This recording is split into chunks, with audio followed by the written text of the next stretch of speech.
Hi guys, welcome to today's Saturday sessions with ExamRevision. So we're going to be focusing on Leaving Cert Maths today, and the topic that we're going to be looking at in detail for the next hour is differentiation and integration. So this is going to be obviously relevant, as I said, to Leaving Cert students. We will be touching off both ordinary level and higher level topics. Ordinary level students should be aware though that integration is not on their exam. So differentiation is on the ordinary level course, but integration is not. So for any ordinary level Leaving Cert students tuning in, I will let you know as we're going along where you should and shouldn't be paying attention. So just to start off with then, I want to just remind you about our Saturday sessions that we've been running over the last few weeks, and we are going to continue to run until June. So we have a few already booked in now for the next few Saturdays, all the way up to the Leaving Cert. And next week, I'm going to be doing another session for Leaving Cert Math students, and I'm going to be focusing on trigonometry during that hour. It is quite a big topic, and we want, I suppose, to cover within that hour the full trigonometry course. And again, I will make sure to include both ordinary level and higher level topics as we're going through. The following week, we're going to be doing a live with our chemistry teacher for Leaving Cert Maths. And then we're going to be looking at some junior cycle business and science. And then going forward, we're going to have lots more Leaving Cert courses on economics, English. And we will, of course, have a few extra put in there for maths, geography, and business studies and other subjects to come as well. Before we move on then with the work for today, I want to just show you quickly on our website our Easter revision courses.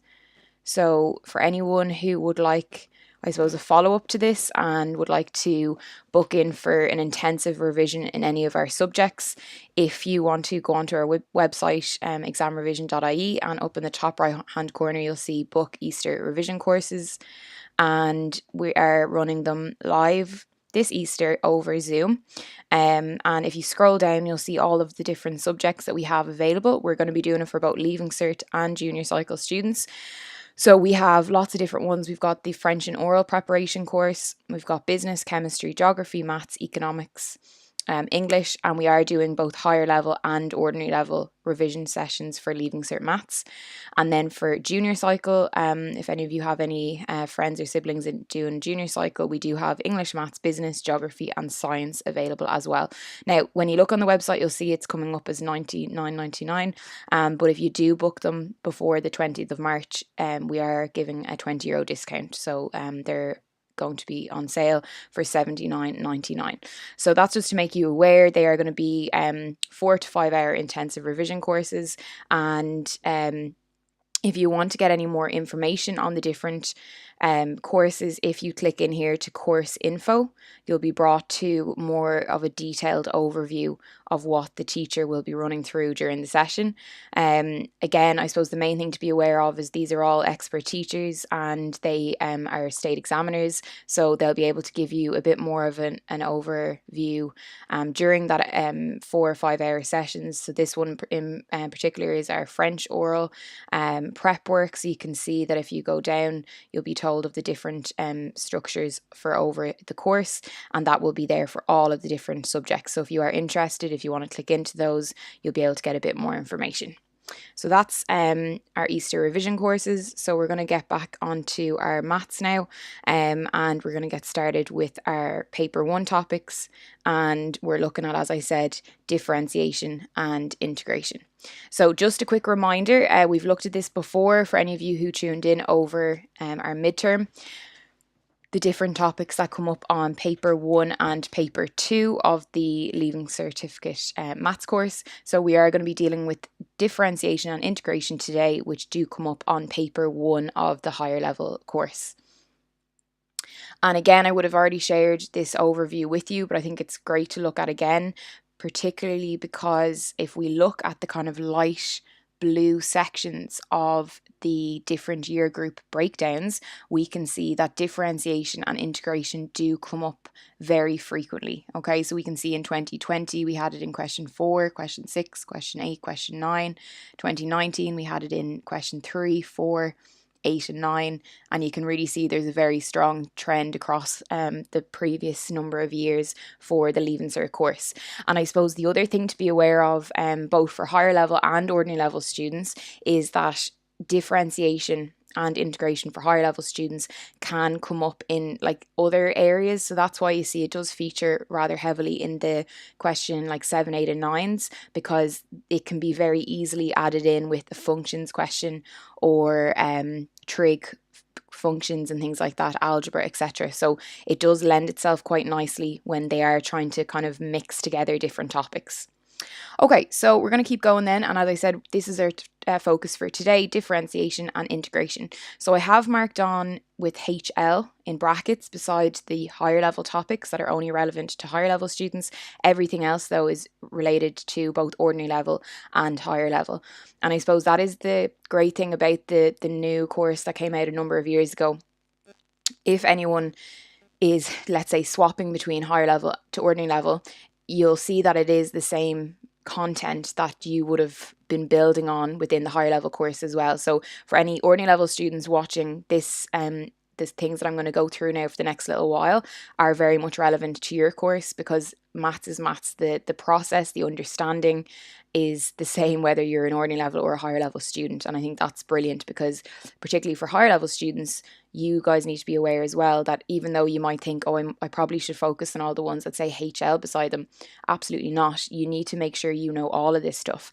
And as well, you'll notice that some of the higher level stuff would have been kind of maybe the first few things you might have done with your higher level teachers in the class, and then some of the more application style things are actually on both ordinary level and higher level. So I think that's important to note as well. So we're going to get started straight away with the question, because I just thought, we only have an hour today, so I want to just jump in and get through as much as possible. We're going to start off with differentiation. So again, this is relevant to ordinary level and higher level students. This exam question is taken from the ordinary level Leaving Cert course. The reason I picked this question to start off with is it gets us thinking about what differentiation actually is. Okay, so the first thing that you need to make yourself familiar with is the whole idea that differentiation helps us to find the slope of a tangent to a curve.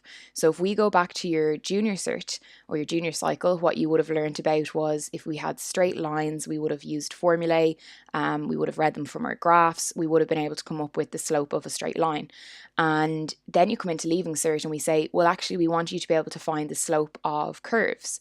But when you were introduced to this, and unfortunately I don't have time to go through it today, I would love to, but when you were first hopefully introduced to differentiation in 5th or 6th year, you would have seen how, well, yes, we can work out the slopes of the tangents, but what we realize is it changes. So we can't just have one simple answer at the end to say, oh yeah, the slope of that curve is 5, because actually it's changing all the time.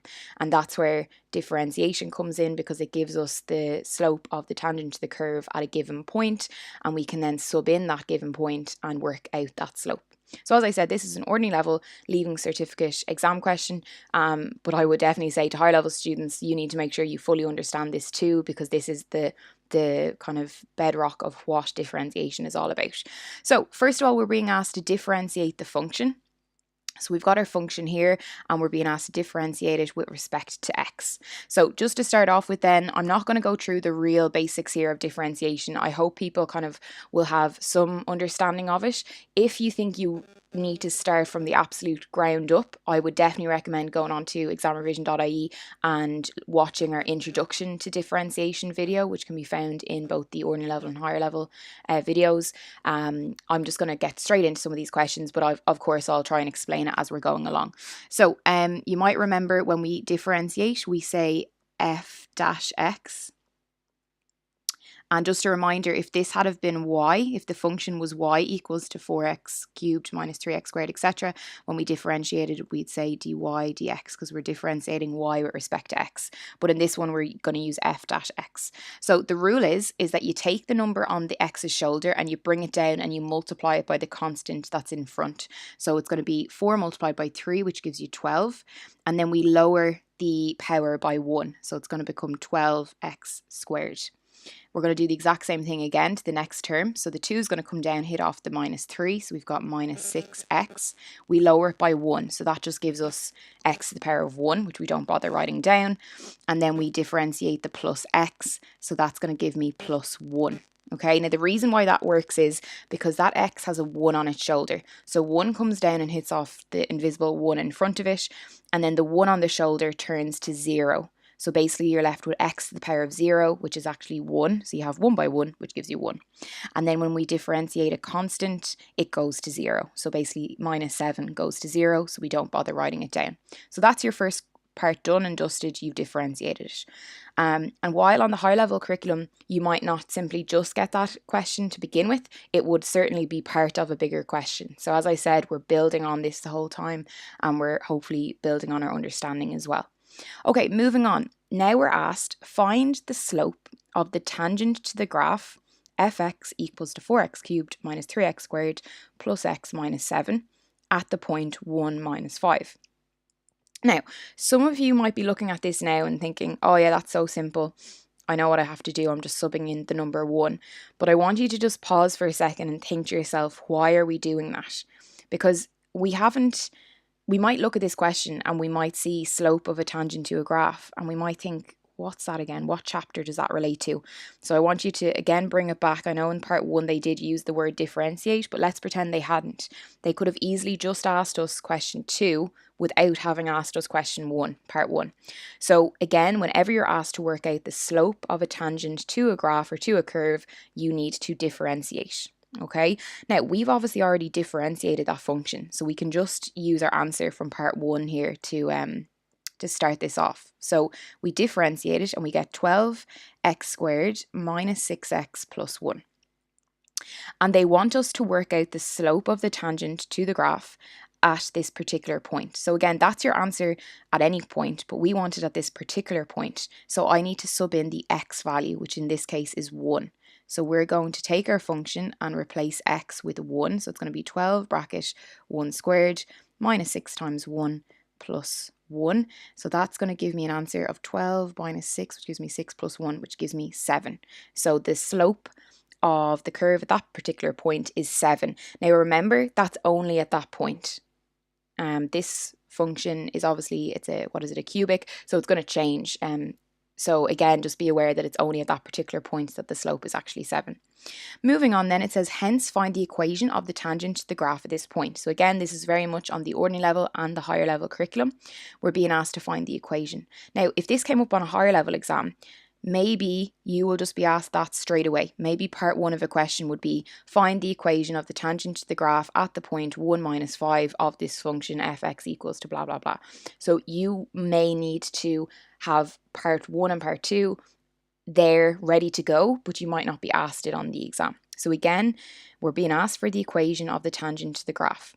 So we need to think, what 2 things do we need for the equation of a tangent, or the equation of a line simply? And it's back to junior cert coordinate geometry. So we're going to use our formula y minus y1 equals m bracket x minus x1. And then you need to ask yourself, what 2 things do I need to sub into this formula? And you're going to need a slope and you're going to need a point. Now again, they've said at this point. So we have our point straight away. We know the point is 1 minus 5 and we've just worked out the slope. We know the slope is 7. So we're ready to go here. We just need to sub all that stuff in. Remember slope, the notation we use for it is m.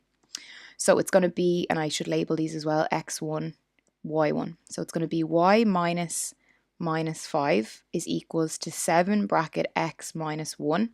So that's going to give me y plus 5 is equals to 7x minus 7. I'm going to bring everything over to the left-hand side. So I'm going to get minus 7x plus y, and then bring that minus 7 over, it becomes plus 7. So I'm like plussing 7 to both sides. So that's going to give me plus 12 equals to 0.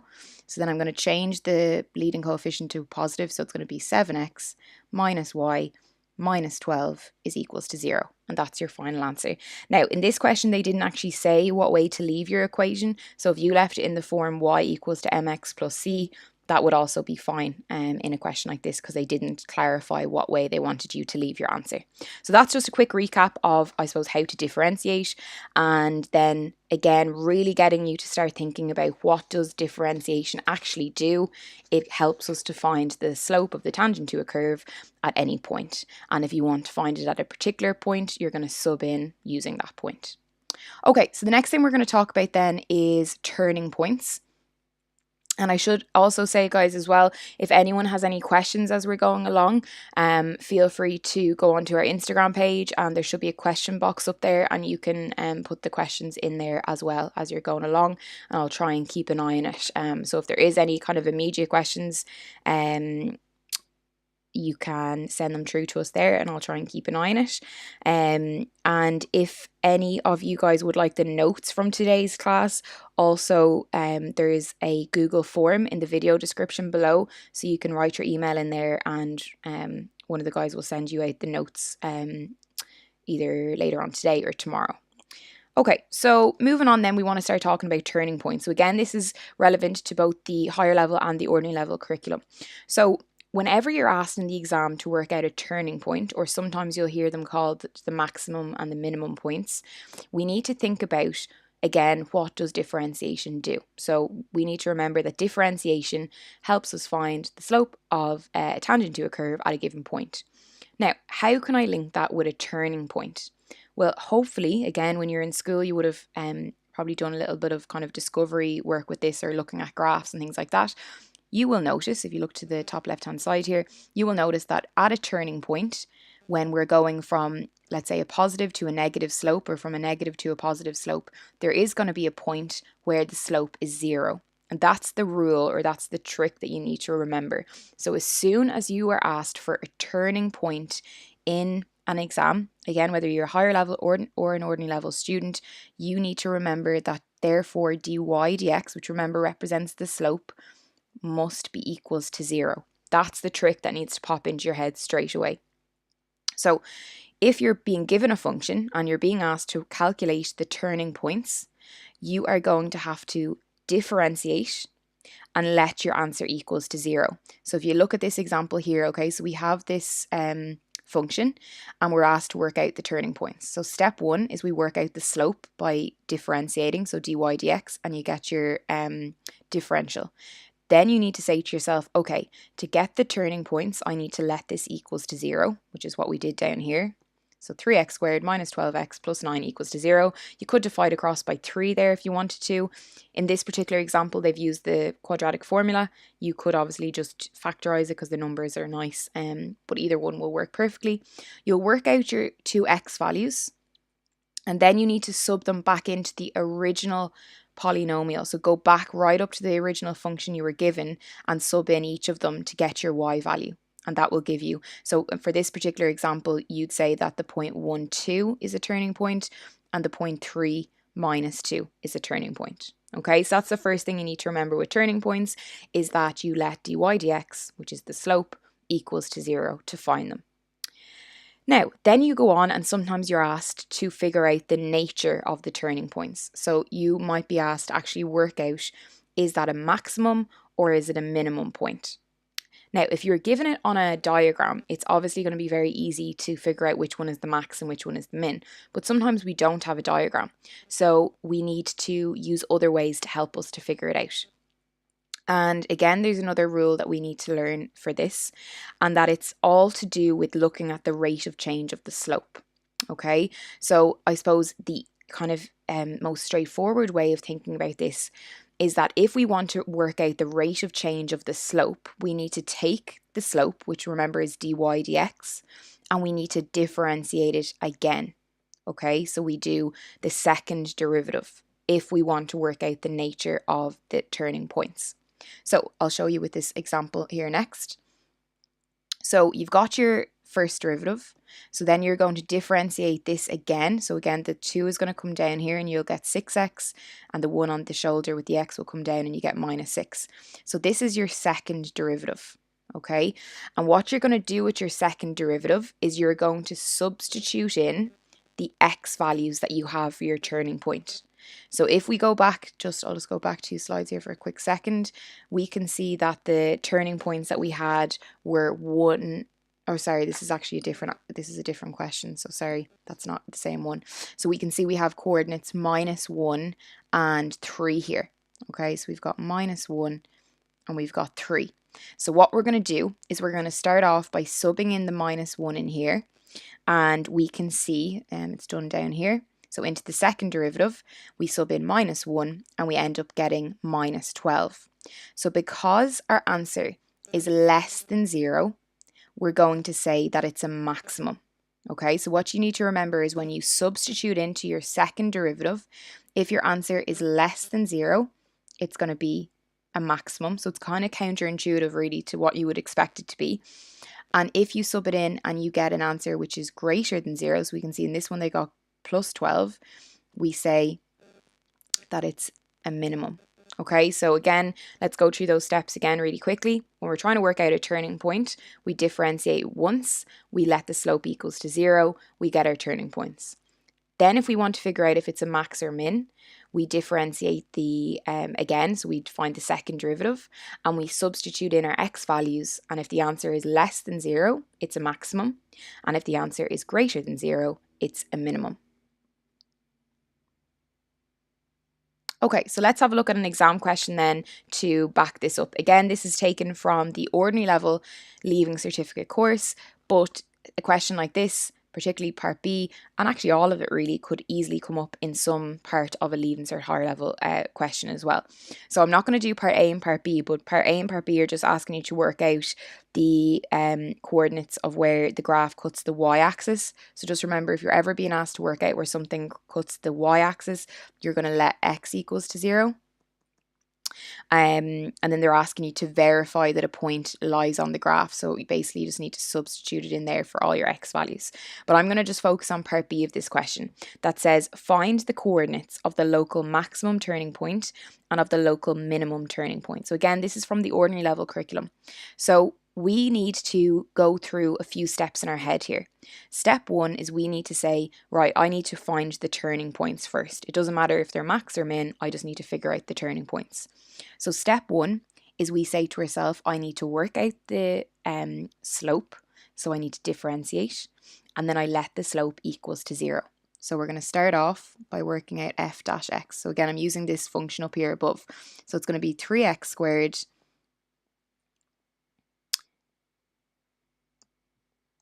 plus 6x minus 9. So 3x squared plus 6x minus 9. Because I want to work out the slope, I'm going to let that equals to 0. Because I want to work out the turning point, I should say. So I'm going to divide across by 3 here. So I get x squared plus 2x minus 3. And then we want to solve this. So I'm going to factorize it. 3 and 1 plus and a minus. So I'm getting that x is equals to minus 3 and x is equals to 1. Then we want to go and work out what the y values are. So I need to go back up to my original function and I need to sub that in. Okay, so it's going to give me then that f of minus 3 is equals to minus 3 cubed plus 3 bracket minus 3 squared minus 9 bracket minus 3 plus 5. Okay, and the answer that I'm getting there is 32. So that means that our first turning point is minus 332. And you're going to then go and sub in and you're going to work out what f of 1 is. I'm just going to write down the answer here just to save on time. So the answer you should get is 1 and 0. So when you sub in, you end up getting 0. So therefore, these are your two turning points. We've got minus 332 and 1, 0. Now we need to go and figure out which one of those is a maximum and which one is a minimum. So how we're going to do that then is, again, we need to think back. Okay, so we found the turning points. What's the next step? We need to find the second derivative. So we're going to differentiate again. So I'm differentiating this because this was my first derivative. So that's giving me 6x plus 6. And I want to figure out the nature of each of my turning points. So I'm going to start off by working out this one. So I'm going to sub in minus 3. So it's 6 bracket minus 3 plus 6. That's giving me an answer of minus 12, which is obviously less than 0. So that means that that's a maximum point. Okay, so my first point here, that's going to be a max. And then if we go and do the exact same thing again, give myself a bit of space here. We're going to go and do the exact same thing again. This time I'm going to sub in 1. So it's the second derivative of 1. So that's 6 bracket 1 plus 6, which gives me 12, which is greater than 0. So that means that that's a minimum. So I have worked out my 2 turning points there, and I have also figured out that minus 332 is a local maximum and 1, 0 is a local minimum. Okay, moving on then. A quick note on the point of inflection. So if you're ever asked to work out the point of inflection, what you need to remember is that you need to work out the second derivative and let it equals to 0. Okay, so if you look at this question really quickly, so we have this function. So I differentiate it once and we get 3x squared plus 6x. And then I differentiate it again and we get 6x plus 6. And then I let it equals to 0. Okay, so to work out the point of inflection, you get your second derivative and you let it equals to 0. And you get the point minus 1, 6. Now, you also have to test that it does satisfy the conditions that lie with the whole idea of a point of inflection. So for a point of inflection to be a point of inflection, it needs to change from plus to minus on either side of the x value that you get. So basically on either side of minus 1. So what I did to double check that this definitely works is I subbed in minus 0.9 and I subbed in minus 1.1. So again, I just added on and subtracted 0.1 away. And basically I ended up finding that, yeah, one of my answers was 0.6, which is obviously positive, and the other one was minus 0.6, which is negative, which means that that does satisfy the condition of a point of inflection. Okay, so the next thing I want to talk to you about then is rates of change. So this is just to make sure everyone is happy, and again, this is on the ordinary level and the higher level curriculum with these keywords that are going to come up, okay? So what we need to, again, remember is that when we differentiate, we're finding the rate of change in respect to something to another. So if in an exam, you're ever asked to work out velocity, you need to remember that velocity is the rate of change of displacement with respect to time. So if we're trying to work out velocity and you've been given displacement in your exam, okay, you need to remember that you basically need to differentiate it. So you can see it here, it's written either ways, but if you look at this one, we're saying we're differentiating displacement because we use S to represent displacement with respect to time, and that will give us velocity. And similarly, if we're asked to figure out acceleration, you need to remember that acceleration is the rate of change of velocity with respect to time. So again, you're going to differentiate velocity with respect to time. Okay, that they're 2 really, really important pieces of information.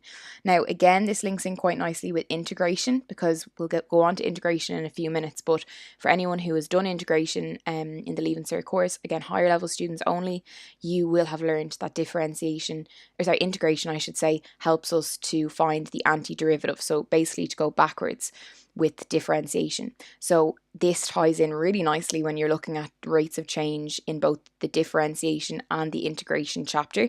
So just as a quick side note, this is not relevant to ordinary level students. The right hand side isn't. But if you're again trying to work out if you're trying to work out velocity, we just said there that we do ds dt. So we're differentiating displacement with respect to time. And when you're trying to work out acceleration, we do dv dt. So we're working out velocity with respect to time, okay, the rate of change of velocity with respect to time. Now, integration, we will talk about again in a few minutes, but just to say, we have learned that it helps us to find the antiderivative, so it goes backwards. So that means that if we are given acceleration and we want to find velocity, that we can integrate a. with respect to time. And if we are given velocity and we want to find displacement, we can integrate v with respect to time. Okay, so that's just a nice kind of visual that can help when you're kind of trying to link the two chapters together. Okay, so moving on, I want to talk to you about the graphs of derived functions. Again, these are all done out in individual videos on our website, so this is just a kind of an overview of them. But again, if you're interested in finding out any more, please check out examrevision.ie. So just a reminder that when we differentiate a function and we go to look at what type of a graph we're going to end up with, this is what we need to be aware of. So when I differentiate a linear function, so a straight line function, the graph of the slope function is going to be a constant. Okay, so basically just a number by itself. If I differentiate a quadratic, the slope function is going to be linear. So imagine it was x squared, you differentiate it, it just becomes like 2x. So it becomes a linear graph. And similarly, if I differentiate a cubic, again, the 3 comes down off the shoulder, it gets replaced with a 2, you get a quadratic. So it's just a question that came up a number of years ago in one of the first project maths papers that we're going to look at quickly. It's a higher level question we're going to look at, but it has come up in a kind of a slightly simpler version in the ordinary level course as well. So just a few kind of key points to note, that the stationary points of the original curve become roots of the slope function. Now I'll show you this in this exam question, but again, if you basically think about it, if you have, let's say, a quadratic, this is your stationary point or your turning point. When you go and differentiate and you go to graph your slope function, this point here, whatever it might be, so let's say this is your x and y axis, that will be the root of your slope function. So it basically is going to cut the x axis at that point. Okay, so that's just something to be aware of, and you'll see it in our exam question in a second. And if the original curve is increasing, the derivative is positive. If the original curve is decreasing, the derivative is negative. So again, this is a higher level Leaving Cert exam question that we're going to look at now, but a kind of a slightly simpler version of this did come up on the ordinary level course too. So basically what you were given in this question is you were given lots of different graphs and you were just being asked to fill out the table below. So I suppose what was interesting with this question is that there's quite a lot, there's not that much to actually write down, but there is a decent amount of thinking. So the first thing you're asked to do is figure out what type of function each question was. So like this is going back really in a way to kind of junior cert maths almost. So you were looking at this list and you're saying which one is a quadratic, a cubic, a trig, and an exponential function. So starting off with quadratic, hopefully we can all see k is the quadratic.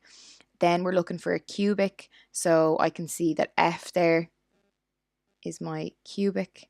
A trig one, so I can see that there as g, and then our exponential one is h. Okay, now if you're getting stuck with working out the graph of your trig functions, just think about when you're going through and you're looking at it. For those of you who've done trig, we'll go through this in a lot more detail next week when we're looking at trigonometry as a full kind of chapter. But when you're looking at a trig graph, we know like the period is a certain amount. We know that it has it cuts the x-axis and the y-axis at particular points and things like that. So that's just something just to be aware of, that when you're looking at a trig graph, it should link quite nicely with the graphs that you have been looking at in your classes as well. Okay, so like the graph G there, that's your sine graph. And again, we can look at that in a bit more detail next week as well. Okay, so moving on then, we want to look at the next part. So it's asking us, each diagram below shows part of the graph of the first derivative of one of the above functions, not necessarily in the same order. So basically, they've differentiated each of our top functions, and we want to then work out what the graphs are going to look like. So hopefully our quadratic one should be nice and straightforward. If we remember, it reduces the power of x by 1. So your quadratic is going to turn into your straight line, your linear graph. So that means that that's your linear one. So I'm going to write down that that's B. Your cubic is going to be reduced power of x by 1. So that's going to become a quadratic. So that's going to be d. Your trig, when we differentiate our trig functions, we're going to get, so that one was your sine, so you're going to get your cos graph. So that's going to be a. And then your exponential is going to be another exponential, and that's obviously going to be c. Okay, so again, I suppose even if you were a little bit unsure, you could do a good bit of kind of logical step by step to help you figure out each of these answers. And then finally, the last one, we're differentiating again. So we're finding the second derivative. So the first one is a straight line. Now remember, that means that it's a constant. So when we differentiate a linear, it becomes a constant. So that means that one is 1. When we differentiate, so remember our cubic turned to a quadratic. So when we differentiate a quadratic, remember it comes to a linear. So that one's going to be 2. When we differentiate a trig, it's going to become another trig again. So that's going to become minus sine, I think. So that one is going to be number 3. And then when I differentiate an exponential, it's still an exponential. So that's actually, they're all in order there, 1, 2, 3, and 4. And then the last bit, it says, for one row in the table, explain your choice of the first derivative and the second derivative. So I'm not going to write that out, but basically you needed to look at when you differentiate, let's say a quadratic, we know that the slope function becomes a linear graph. And when we differentiate a linear graph, we know it becomes a constant. Okay, so moving on. I just want to mention first principles nice and quickly. So this is linked with the higher level Leaving Cert course. So most of the things I'm going to do for the rest of this video will be linked with our higher level course. So any ordinary level students watching, you guys can probably stop tuning in now unless you're interested in learning a bit more. But everything that I'm going to do for the rest of this video would be linked with our higher level course in more detail. So first principles, we did do this during our midterm revision, so I'm not going to go through it in loads of detail, but we're just going to go straight in and practice an exam question. So again, for anyone who hasn't done differentiation by first principles before, this is the, I suppose, the correct way of doing differentiation, but we learned the rule where we take the power down and lower it by 1, etc. But this is kind of the original way that differentiation would have been completed to work out the slope of the tangent to the curve. So you do need to kind of learn this off by heart. And then I'm going to show you how to apply it to a question. So in this one, I think this may have came up last year potentially on the Leaving Cert. So you're being asked to differentiate this with respect to x from first principles. So the first thing that I would personally do in this question is I would multiply out those brackets.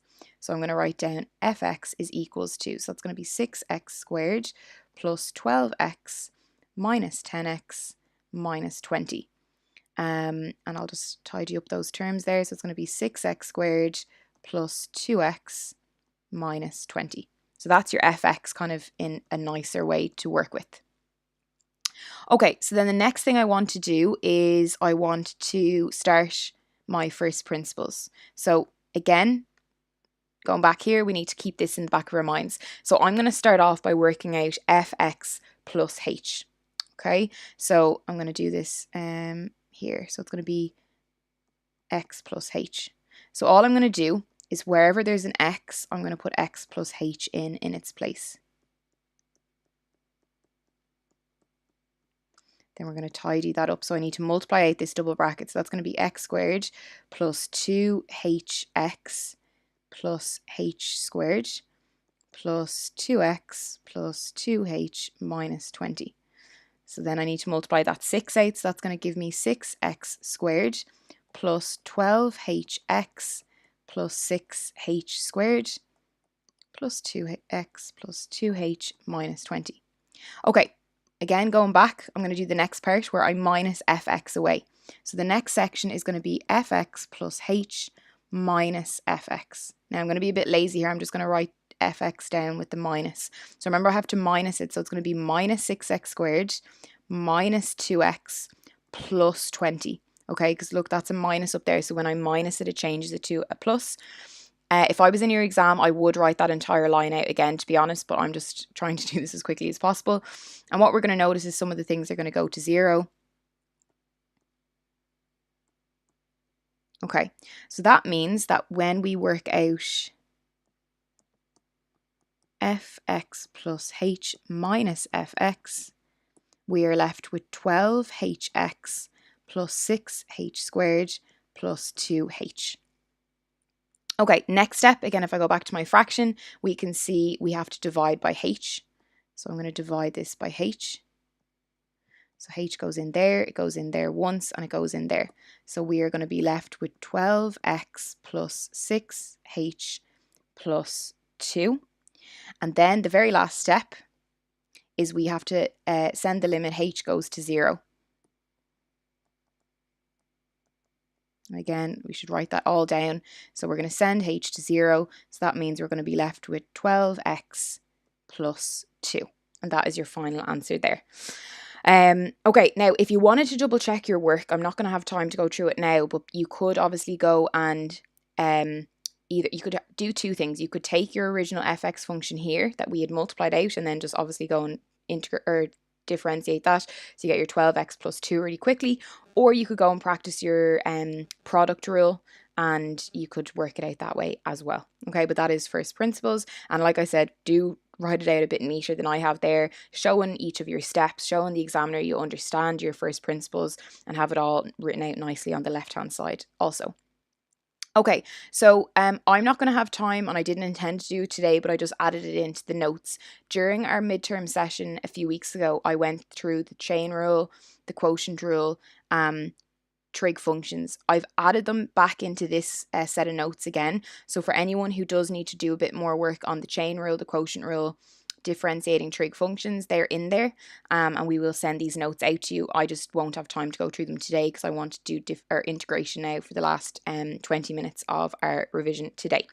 And again, all of these differentiation and integration are broken down into small 15, 20 minute videos on our website, so do check those out as well. But for the last 20 minutes, I want to move on to integration. And actually, I'm just going to double check to see if we have any questions coming in there before I move on.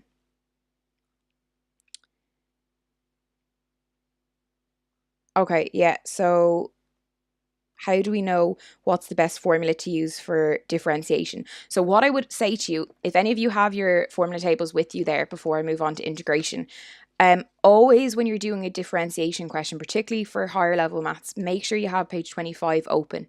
And just to talk you through those really quickly then, you've got your product rule there, your quotient rule, and your chain rule. So quite simply, the product rule is when two things are multiplying by each other. So again, there's a few examples in these notes that you can look through, or check back on our YouTube live video, which is still up on our ExamRevision YouTube. You'll see me going through these questions. But the product rule is when you've got two things that are multiplying by each other. The quotient rule is when you have two things dividing into each other. So even if you look at it, it says y equals to u over v. So it's a fraction. And then the chain rule, generally speaking, where the chain rule would be used most is if you have a bracket with a few terms inside and you have stuff out on the shoulder. That's kind of the main way where you'll use your chain rule, and it also comes up when you're differentiating trig functions as well. The left hand side of page 25 is also really handy because it tells you what happens when you differentiate like sine, cos and tan, when you differentiate exponentials and things like that. Okay, so please do check back on our YouTube live from midterm where I go through a bit more of that in detail. So moving on then to integration. So integration, as I said already, is what we would describe it as is the antiderivative. So it basically helps us to reverse differentiation. So again, this is kind of the formal way of explaining what integration is. And again, I'm probably going to say differentiation by mistake here. They do tend to get quite confusing. So if I say differentiation by mistake, hopefully you'll know what I'm talking about. And the main way that you're going to figure out that you need to do integration is obviously looking for your symbol. Okay, so this is your integral symbol. So in this particular question, we are being asked to integrate x squared with respect to x. So the way that you need to remember integration is you take what's on the number's shoulder and you add 1 on. So again, you get x to the power of 3 and you divide it by whatever that number is that you've just written on the x's shoulder. So it becomes x to the power of 3 divided by 3. In some books or some teachers, you'll see it written like this, 1/3 x cubed. they both mean the exact same thing. So it's completely up to you which way you write it. I just prefer writing it like I have in my notes. Every person does it differently. It doesn't make any difference. Mathematically, they're both the exact same thing. But the really important thing that you need to remember, if there is nothing written on your integral, okay, so we don't have any numbers on the top and the bottom of your integral, this is what we call indefinite integration. So you have to make sure you write down plus c with all of your answers. And I'm going to explain that to you why now next. So I wanted to show you these two quick examples. Again, I'd love to go through this with you in a bit more detail, but we don't have time. So let's go back and think about differentiation again. So imagine this was a question we did earlier. You're being asked to differentiate x squared. So we all know you take the 2 down and you get 2x as your answer. Everyone should be happy enough with that. Similarly, let's say we were asked to differentiate x squared plus 5. So we go and differentiate that and we get 2x as well. But let's pretend that we're then asked to integrate. So we're being asked to integrate 2x with respect to x. The issue is, using that rule that I've just told you, it's that we increase the shoulder by 1 and we divide by the number. So I'm left with x squared. Now, in this first question, that's fine because that's what we had. But in this question, we didn't just have x squared, we had plus 5 as well. So that is why whenever we complete indefinite integration, you have to remember to write down plus c with all of your answers. Okay, so let's have a look at a quick question then. So we're told that fx is equals to the integral of 5x cubed dx. Find fx given that f of 2 is equals to 5. So again, you need to read this really carefully. They're telling us that fx is equals to the integral of this. So basically for us to find fx, I need to integrate 5x cubed. Okay, so we're going to integrate this. Again, you can see your integral. I'm also spotting that this is indefinite integration because there's no numbers on the top and the bottom of my integral sign. So this is going to become 5x to the power of 4 all over 4 plus c. Remember that plus c is really, really, really important. Now, if this was a question where they hadn't given us any more information, we'd be done now. That's your answer. That's fx. However, they have given us another hint here, and they've told us that f of 2 is equals to 5. So that means they're actually giving us an opportunity here to work out what c is equals to. So we're going to substitute in 2 is our input, 5 is our output. So we're saying that if I sub 5 in here, I'll just do it up here. So if I do 5 bracket, 2, I should say, I input 2 over 4 plus c, I get an output of 5. So that means if I go and put all that into my calculator, I think that gives me 20. So it's going to be 20 plus c is equals to 5. So therefore c is equals to minus 15. So therefore fx is equals to 5x to the power of 4 all over 4. And instead of writing plus c now, we actually know what c is. It's minus 15. Okay, so that's just looking at your indefinite integration and your writing down plus c. Now, as I said, in some questions you won't be able to work out what c is, but that's okay. Okay, moving on. I want to talk to you about a few of the different types of integration questions that you need to be able to answer. Now, again, your formula table is really important here. So if you have your formula tables there in front of you, it'd be brilliant if you could open up page 26. So page 25 is your differentiation, 26 is integration. The first thing as a higher level student that you may notice when you finish the integration chapter, and I'm sure your teachers would have said it to you as you were going along as well, is we don't have a product rule or a quotient rule or a chain rule for integration. So while that might seem a bit off-putting, actually you should nearly look at it as a good thing in a way, because it means that if a question comes up on your exam and you think, oh, I need an integration, or I need a quotient rule for this, or I need something, you don't have one. So basically you need to look to your formula tables and say, well, is there anything there that can help me? Or maybe I just need to make this question into a slightly different form before I go and integrate it. So that's the trick with integration. And again, in the videos on exam revision, I go into that in a lot more detail in our introduction video. But starting with trig functions, so if you look to the bottom of page 26, the bottom left-hand corner, you'll see that we are told what happens when we integrate our trig functions. And again, this is just to show you what happens. So you can see there that we're told that when we integrate cos x, we get sine x. So, and if we differentiate sine x, we get minus cos x. So if we start off with this question here, we're being asked to integrate cos 3x with respect to x. So first things first, you go to your formula tables and you say to yourself, what happens when I integrate cos? And we can see very clearly it becomes sine. So straight away, you're going to write down sine, and then whatever the angle is, you write down, so 3x. And the trick that you need to remember is you divide by whatever number is in front of your x.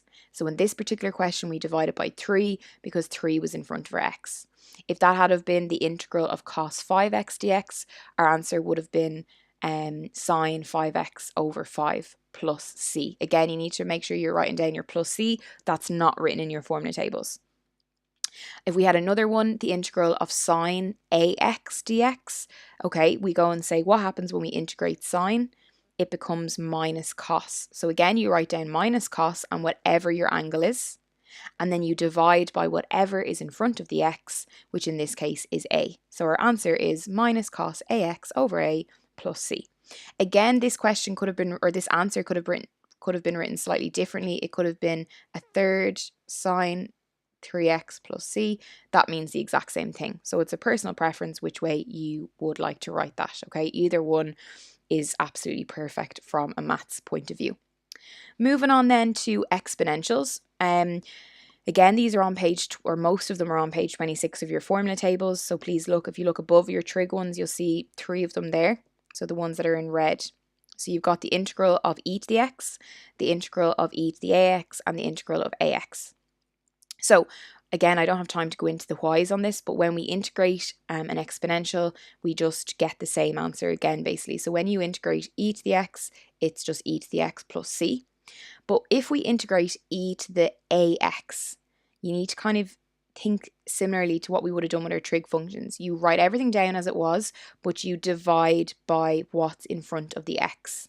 Okay, so again, I'll go through an example with you on this now in a second, but you can see no matter what's there, you'll just divide by that. So in this particular one that's in your formula tables, a is there, so you divided by a.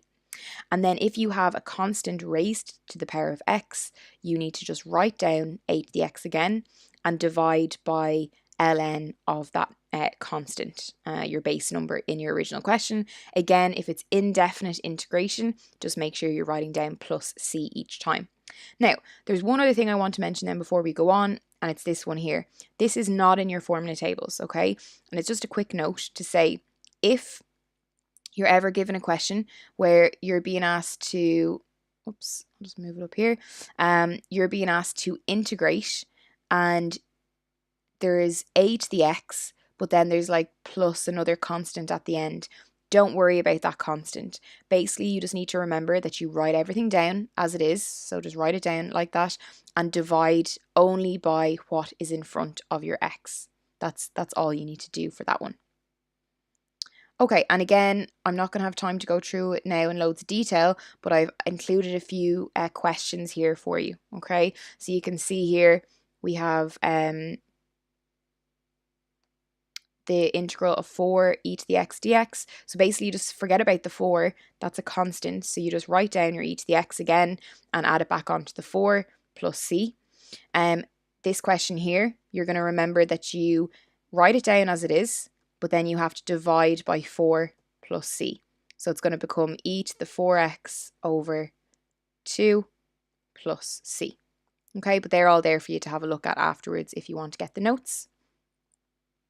Okay, the next thing I want to talk to you about is the area under a curve. So integration, when we find definite integration, so when we find the definite integral, it allows us to do something that's really important. It allows us to work out the area between the curve and the x-axis and our definite integral a and b, okay?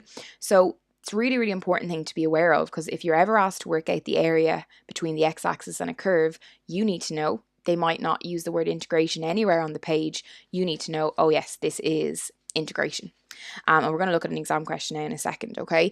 One small thing to note before we look at an exam question is just to remember that if you do work out the area underneath the x-axis, so if you look at this particular thing here, this space here, your answer is going to be a negative. So you just need to make sure you change it to a positive, because area is always positive. So if you end up getting a minus answer, it actually means you have done it correctly, but you need to change it to a positive. So that's why we have the modulus there on each side of that one. So this is a question, again, from the higher level Leaving Cert course. It's asking you to look at two different things here. It's asking you to look at filling in your graph, which is just using your knowledge of functions. So I'm just going to skip that bit. So it's 8, 9, 5 and 0. And then it's asking you to use your trapezoidal rule. Now, I think this is a brilliant question.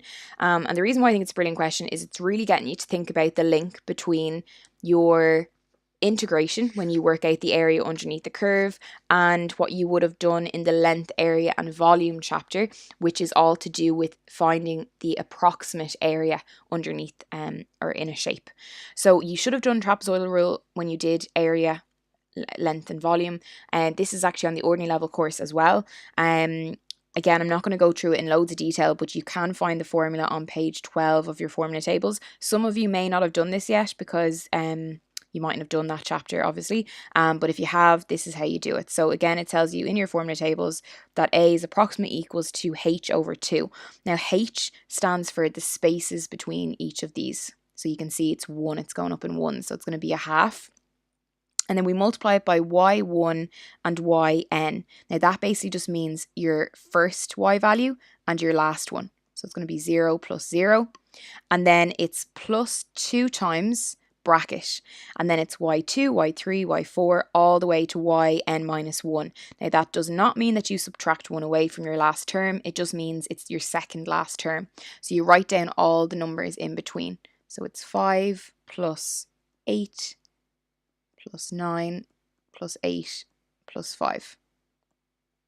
And you're going to pop all that into your calculator and we end up with an approximate area of 35 square units. Okay, so that's your trapezoidal rule. Again, if you haven't done that yet, that's something that you should do in your length, area and volume chapter. But what's brilliant about the link between your trapezoidal rule and definite integration is it shows you that when we work out the definite integral of this function, it's going to give us an even more accurate answer. Okay, so they're asking us to integrate between 3 and 9, and it's the function minus x squared plus 12x minus 27. So we're being asked to integrate this. Now, I haven't done an example with you yet on definite integration, so this is a really important one to look at. So we do it like we would have done indefinite integration. So we're just going to go and integrate all of those terms first of all. So that's going to give me minus x cubed over 3 plus 12x squared over 2 minus 27x. Okay, so that's how we work out the first bit. We're just integrating it as normal. And we know now that we don't have to write down plus c anymore because this is definite integration and it's between 3 and 9. Okay, so what we're going to do next is we need to sub in our b value. So we're going to start off by subbing in 9. So we say equals to minus 9 cubed over 3 plus 12 bracket 9 squared over 2 minus 27 times 9. Minus, and then we sub in our a value, which is 3. So it's going to be minus 3 cubed over 3 plus 12 bracket 3 squared over 2 minus 27 times 3. Okay, you pop all that into your calculator and you should get an answer of 36 square units. And I suppose that makes us somewhat confident that hopefully we've done this right because look, our answers are quite similar. Now, you need to remember then for the last part, they're asking you to use your answers above to find the percentage error in your approximation of the area correct to one decimal place. So if you're ever asked to work out percentage error, you're going to put the error over the correct amount and multiply it by 100. So the error between the 36 and the 35 is obviously 1 over the correct amount. Remember, integration gives us the actual correct one, multiplied by 100, and you should get 2.78. Oh, sorry, it's correct to 1 decimal place. So it's going to be 2.8. And that's our answer. Okay, I know it's just 3 o'clock, guys. I just have 2 very quick things I want to mention to you, and then we are done. So last 2 things in the integration chapter that I think are absolutely essential for Leaving Cert higher level students to know is that you might be asked to work out the area between 2 curves. So if you're ever asked in the Leaving Cert to work out the area between 2 curves, obviously integration is going to help us, but we need to just do a little bit more than we may have done before. So this question here I just made up, and I went on and graphed it on my graph and calculator, and this is like very similar to a question that could come up on your Leaving Cert. So basically they'll give you 2 different graphs and you'll be asked to work out this area in here. So what you need to be aware of when we're doing this is on my diagram we can very clearly see where the points of intersection are, because I've done this out on my graphing calculator. We can see they cut at the point 1, 2, and obviously the y values we can see there as well. Sometimes in the exam though, they won't give you the x and y axis labeled. So sometimes, as I've written here, find where they intersect. Sometimes you might need to do simultaneous equations to work that value out. Okay, now I'm not going to do that here today because again, I'm trying to save on time. But if you aren't comfortable with simultaneous equations, that's something maybe to look back on. The easiest way to do it is basically just to let them equals to each other. So let x squared minus 2x plus 2 equals to x, solve it, and you'll get 2 answers that x is equals to 1 and x is equals to 2. Now you could go and work out the y coordinates as well, but actually we don't need them. We only need to know the x. So then I need to find the area between the 2 curves by subtracting the areas from each other. So we need to work out which one is the bigger area. So if you imagine it, if I was to work out the area underneath the curve of my straight line, okay, so if I did it in blue, that's going to give me everything between 1 and 2, okay, to the x-axis. And then if I went and I integrated the quadratic, so the red line, it would give me all of this. So hopefully we can see there then, if I took the blue area and I subtracted the green area, I would be left with the red area. So that's exactly what we're going to do. So we're going to find the integral between 1 and 2 of the straight line first, which is your x. And then we're going to subtract it away from the area underneath the curve of your quadratic, which is x squared. Sorry, I should have written dx there. X squared minus 2x plus 2 dx. So now this is just definite integration again once you've done that hard bit. So that's going to give me x squared over 2 between 2 and 1. And this one is going to give me x cubed over 3 minus 2x squared over 2 plus 2x. And again, I'm not writing down plus c on any of these because I'm using definite integration. So to work out the next step then, I'm just going to do these in 2 kind of separate parts. So this one here, I'm going to sub in the 2 first. So it's going to be 2 squared over 2 minus 1 squared over 2.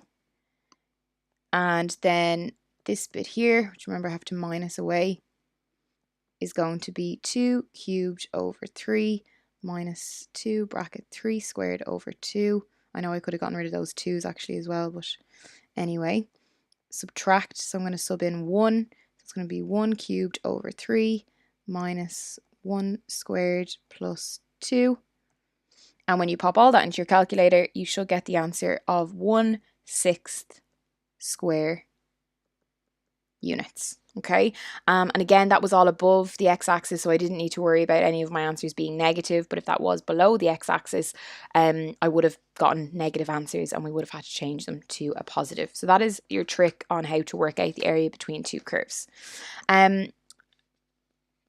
Very last thing then, I'm not going to have time to do it now today, but just to say that there's another exam question here which is very similar. Okay, this is taken from the Leaving Cert higher level curriculum, and the first bit is you're being asked to work out the points of intersection. So again, really simply you're going to let them equals to each other. So x cubed is equals to x, and you'll end up getting x cubed minus x is equals to 0. You can factorize out the x, and then you end up getting that x is equals to 0 and x is equals to plus or minus 1. So basically your points of intersection would be 0, 0, 1, 1, and minus 1, minus 1. And then you're being asked to work out the total area enclosed by the graphs of the two functions. So you've got two options here, okay? You can go and work out this area first of all, because now you know that they intersect at 1 and at minus 1. And then you can go and work out this area here separately, but you just need to make sure to change the sign, because remember you're going to get a negative. However, what you might notice is that those two areas are actually the same. So you can go and simply work it out for this one. So again, you're finding the integral between 0 and 1 of your straight line, first of all, of x, and you're subtracting away between 0 and 1 of the other function, which is your x cubed, because I want to get rid of all this part. So that's going to be x cubed. So you'll go and integrate that, subtract them from each other, and then you need to obviously multiply your answer by 2 as well. Okay, now I do have the solution to that done out, so you should be able to check your answers there then at the end. Okay, and the very, very, very last thing I'm going to mention here for just 2 more minutes is how to work out the average value of a function. Okay, so quite simply, figuring out the average value of a function is basically just working out, like, think about that word average. If you were to look at a function and you were to take all of your fx values between 2 points, add them together and divide by the amount that are there, that would be the average value of your function. But this formula here, which you do need to learn off by heart, will help you to do that without having to go and do it manually and work it out bit by bit. So this formula you do need to learn off by heart. It's not in your formula tables, but all it is it's definite integration. But in front of it, you have to have a fraction 1 over b minus a, and that will give you the average value of a function. The thing that I would say to you that's important with that is that sometimes you might not know, looking at a question, that it is integration. So just keep an eye out for that as well. So very last exam question we're going to do together. This is taken from the higher level papers. So first is just a nice trigonometry question. So we're being asked to integrate it. So again, you need to go to your formula tables on page 26 and you need to say, okay, what happens when I integrate cos? And we can see we get sine. So our answer is going to be 5 sine 3x. And remember, we need to divide by the number in front of the x. So it's going to be 3 plus c. Okay, remember, because that one is indefinite integration, that's our final answer. You will see in some books you might have it written as 5/3 at the front and then sine 3x. It doesn't matter. Okay, the next part of this question is saying the slope. So really importantly, they're telling us the slope, interestingly. So the slope of the tangent to a curve y equals to fx at each point is 2x minus 2. The curve cuts the x-axis at minus 2, 0. Find the equation of fx. Now, again, I think this is a brilliant question because they're giving us the slope and they're asking us to work out the equation. So it means that you need to think really logically here and say, right, I differentiate to find the slope. So if I want to go backwards, I need to integrate. Okay, so that's what we're going to do for this question. So we're going to integrate 2x minus 2. Okay, that's your first step. So when we go and integrate this, we're going to be left with 2x squared over 2 minus 2x plus c. Okay, so that basically means that our function or y value is going to be y equals to that. Now they're obviously going to divide into each other. So we're going to be left with y is equals to x squared minus 2x plus c. Now you might have to leave it like that, but look back, we've been given a hint here. We've been told that when x is minus 2, y is 0. So we can sub that in. So we can say 0 is equals to minus 2 squared minus 2 bracket minus 2 plus c. So that's going to give me 0 is equals to 4 plus 4 plus c. So c is equals to minus 8. So therefore, y is going to be equals to x squared minus 2x minus 8. Okay, so that's the second part done. And then the last part, which we want to look at, is we're being asked to work out the average value of f over the interval 0 to 3. So that's the bit that we need to put down as our definite integral. So it's between 0 and 3. This is the way I always do it. So I always set up my definite integral, and then we say this is the average value. So remember, I have to do 1 over b minus a. So it's going to be 1 over 3 minus 0. And then we put in our function. So it's going to be x squared minus 2x minus 8 dx. And you're going to go and integrate that. And so again, when we integrate it, so we'll just leave the 1/3 out here. So that's going to give me x cubed over 3 minus 2x squared over 2 minus 8x. I don't need to write down plus c on this one because it's definite integration. You're going to sub in 3 for all those values. You don't need to bother subbing in the 0 because that's just going to obviously go to 0. And your final answer that you're going to end up with on this question is minus 8. So minus 8 is your average value of that function. Okay, so that is a very quick recap of your differentiation and integration. Hopefully it was helpful. It would be great if you could follow us on social media. So they're all our social media handles. And if you did find this useful, it'd be great if you could give us a Google review. And I suppose, yeah, just let us know how you found it, and we'll keep all that in mind going forward for our next different sessions that we have coming up. And again, just a reminder that we've got our